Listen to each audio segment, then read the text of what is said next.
तालुक्यातील मौजे, पळसखेड, सपकाळ, करवड व डासाळा येथे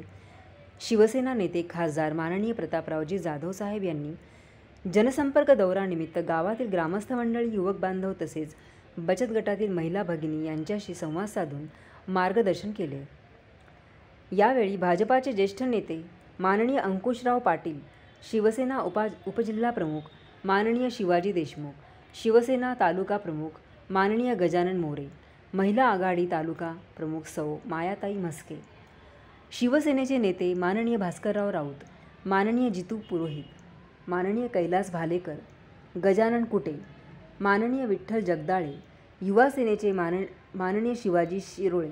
ओम गायकवाड, शिवसेना भाजपाचे तथा महायुतीचे प्रमुख पदाधिकारी कार्यकर्ते उपस्थित होते।